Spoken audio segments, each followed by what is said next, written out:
Assalamualaikum cemaat. Bugün 14. iyun 2026 yıl.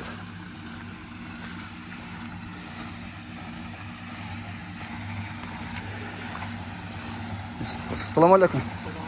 Qandaysiz? Yaxshi tinchmi? Bo'ladi. Yaxshi tinchmi o'zingizda?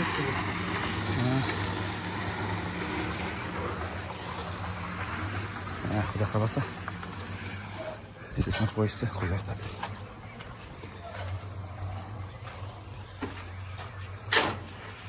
Assalomualaikum. Sizlar qandaysizlar? Yaxshi tinchmi? Zo'rmisiz?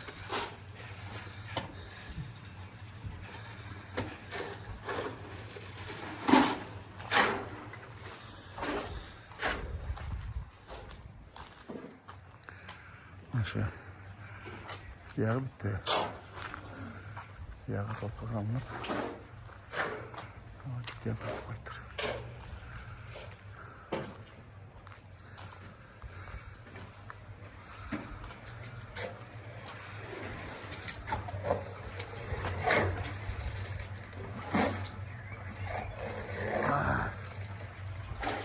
Ölçemediniz mi?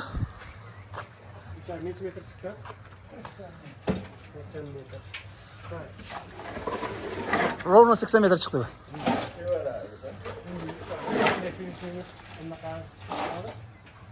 6000 tane sablamıştım.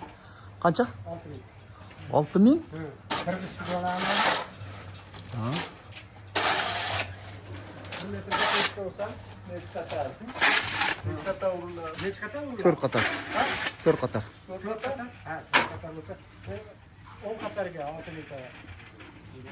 10 qatar, yo'q, 4 qatar. 4 katarı burayı. 10 qatar ko'p bo'ladi-da. Neyse geçerken mi?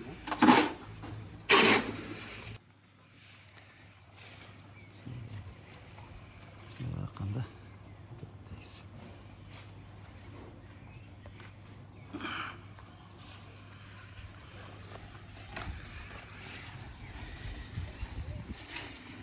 Ya, sen bir yerda. Assalomualaikum. Qanaysiz? Yaxshi, tinchmi? Zo'rmi?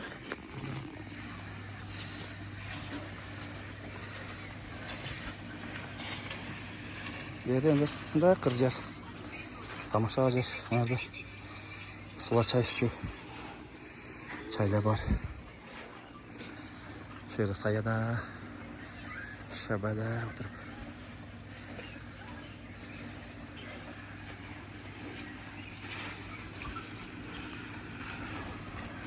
Bu keçkişen koyup dursa şu meselesine koyup bitti.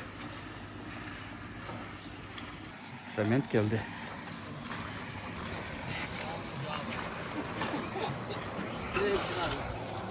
Selamünaleyküm. Qanday? Assalomualaikum. Yaxshi, tinchib keldingmi? Yaxshi. Qancha olib kelding? 2,5. Aman.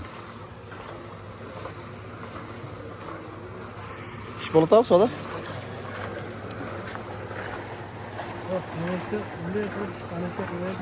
Shunday.